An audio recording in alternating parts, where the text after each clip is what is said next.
यहाँ एक जो ज्ञान में आ चुके हैं, जैसे बहन का प्रश्न था, तो कहीं ना कहीं मन के अंदर एक बात रहती है कि इतना वक्त यदि मैं अच्छे पुरुषार्थ में लगाऊं, बाबा कहते हैं 1 सेकेंड में भी तुम कई जन्मों की कमाई कर सकते हो, और यहाँ तो मेरे घंटे घंटे इस स्टडी में जा रहे हैं और केवल इस एक जन्म की प्राप्ति है, और यहाँ यदि इसी को मैं अपनी सेवा और पुरुषार्थ में लगाऊं तो मुझे कितनी प्राप्ति होगी। तो ये दोनों कॉन्फ्लिक्ट मन के अंदर कहीं ना कहीं बने ही रहे। अगर आप में श्रेष्ठ पुरुषार्थी बनने की क्षमता है, मैंने बिल्कुल स्पष्ट कहा कि बहुत लोग योगी नहीं बन पाते, फिर बोर होने लगते हैं। फिर क्या होता है, अपनी सखियों को देखने लगेंगी, वो आगे निकल गई, मैं पीछे रह गई, अच्छा ज्ञान योग, अच्छा भगवान मिला, हम तो पीछे रह गए।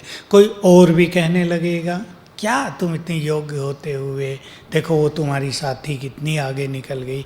अगर इस चीज़ को मैनेज करना आपको आता है तो आप उसे छोड़कर पुरुषार्थ में लगो।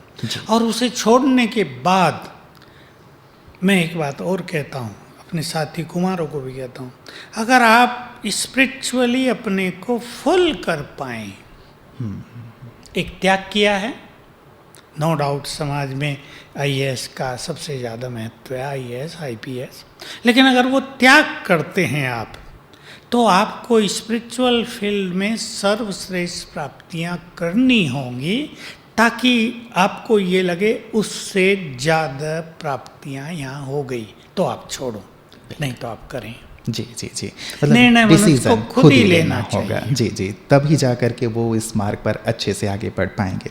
प्रथा जी, अगला प्रश्न है कि बिल्कुल अकेले घर में ज्ञान में चलने में बहुत मुश्किल होती है, कहीं से कोई सपोर्ट नहीं मिल पाता, कई बार परिस्थितियों का सामना करते करते लगता है कि इससे तो अच्छा है कि सब छोड़ दो, तो क्या करें? ऐसी सोच आनी सही है? देखिए, भगवान को छोड़ देना ये सोच तो सही नहीं है। 5000 साल के बाद भगवान का मिलन हुआ। अगर शंकराचार्यों को पता लग जाए, अभी हमारी बात सुन के वो मजाक करेंगे, इन्हें मिला है भगवान, हमें तो मिला नहीं, जिन्होंने घर छोड़ा है, संन्यास लिया है, जो हिमालय की गुफाओं में भूखे प्यासे बैठे, उन्हें तो भगवान नहीं मिला, इन्हें मिला है अच्छे कपड़े पहनने वालों को।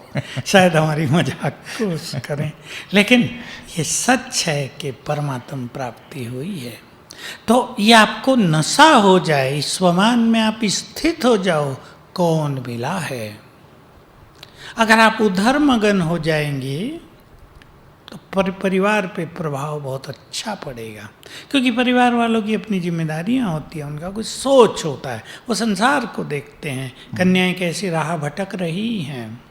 मैं यही बात कह रहा हूँ, मैं बहुत कन्याओं को ये कहता हूँ, अगर बहुत सारी कन्याएं इस संसार में बुरा काम करने में माँ बाप की सुनती नहीं, करती है ना, किसी की नहीं सुनती, तो आप भगवान के मार्ग पे चलने में इतना डर क्यों रखते हो? आपको भी शेरनी बन जाना चाहिए। मैं सॉल्यूशन दे रहा हूँ, आप बहुत अच्छा अपने घर में अभ्यास करें। मैं एक महान आत्मा हूँ, मैं इस घर की इष्ट देवी हूँ, इस घर में मैं महान कर्तव्यों के लिए जन्मी हूँ। इस स्वमान में स्थित हो जाओ, देखो आपका परिवार आपको कितना सम्मान देगा, कितना सहयोग देगा। आपको अपना स्वरूप श्रेष्ठ बनाना है, ताकि वो देखें कि इसने जो मार्ग एडॉप्ट किया है वो बहुत श्रेष्ठ है, वो कल्याणकारी है। होता क्या कि परिवारों में हम ज्ञान ज़्यादा सुनाते हैं, साथ में कभी गुस्सा भी कर लेते हैं, तो वो कहेंगे, या हमें भी सांसारिक इच्छाएं ज़्यादा रहती हैं औरों की तरह, वो कहेंगे इन्होंने क्या मार्ग चुना है, तो वैसे ही जैसे और लड़कियां हैं।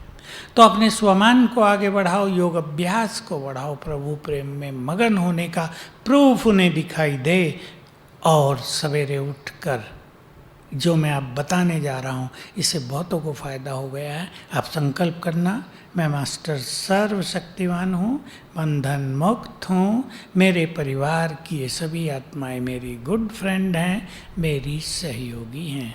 3 बार करना, बस वो सब सहयोगी बन जाएंगे। बाकी थोड़ा बहुत कन्याओं को संघर्ष करना पड़ता है, क्योंकि ईश्वरीय मार्ग है। भक्ति में भी जो कन्याएं भगवान की ओर चली, लोगों ने उनका बहुत विरोध किया, लेकिन इस विरोध को अगर हम सह लेते हैं तो हम बहुत शक्तिशाली बन जाते हैं और मार्ग क्लियर हो ही जाएगा।